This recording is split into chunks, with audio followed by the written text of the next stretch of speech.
భారతదేశం అనేది గొప్ప వైద్య దేశం.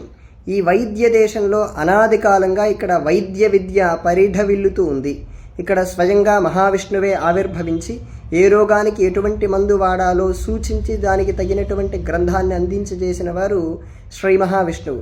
తర్వాత అనేక వేల మంది పరిశోధన చేసి, తపస్సు చేసి, పరిశీలన చేసి అనేక వేల గ్రంథాలు రచించారు. మనకు ఆయుర్వేదంలో మహర్షులు రచించినటువంటి గ్రంథాలు చాలా తక్కువగా లభ్యమవుతూ ఉన్నాయి. కారణం 1000 ఏళ్ల పైగా మన పైన జరిగినటువంటి దాడే.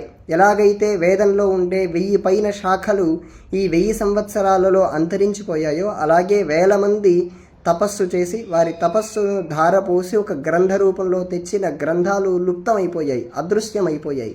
చాలా తక్కువ గ్రంథాలు మాత్రమే లభ్యమవుతూ ఉన్నాయి. అందులో సుశ్రుత సంహిత అని, చరక సంహిత అని, భావప్రకాశమని, అష్టాంగ హృదయం అని ఇలా కొన్ని గ్రంథాలు మాత్రమే లభ్యమవుతున్నాయి. వీటిలో పరిశీలన చేసి పరిశోధన చేస్తున్న వారు ఇంకా ఉన్నారు. భారతీయ మహర్షుల్లో సుశ్రుతుడు శస్త్రచికిత్సలో రాజస్థానం వహించిన వంటి వారు. శస్త్రచికిత్స మొట్టమొదటగా ఆయనే కనిపెట్టినవారు. ఆయన తర్వాత ఈ భోజ మహారాజు కూడా శస్త్రచికిత్స జరిగినట్టు వారి జీవిత గ్రంథాన్ని పరిశీలన చేసినప్పుడు అర్థమవుతూ ఉంది.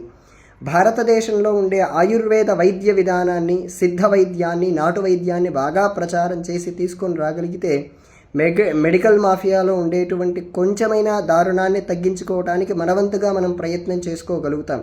కానీ అందరూ చెప్పేది ఏమిటంటే ఆయుర్వేదం చాలా స్లోగా ఉంటుంది కాబట్టి అందరూ అల్లోపతికి వెళ్తారంటారు. నిజమే, ఈ ఆయుర్వేదం చాలా స్లోగా ఉంటుంది, సైడ్ ఎఫెక్ట్స్ ఏమీ లేకుండా మనకు దారి తీస్తుంది కాబట్టి అది నిదానం అనిపిస్తూ ఉంటుంది.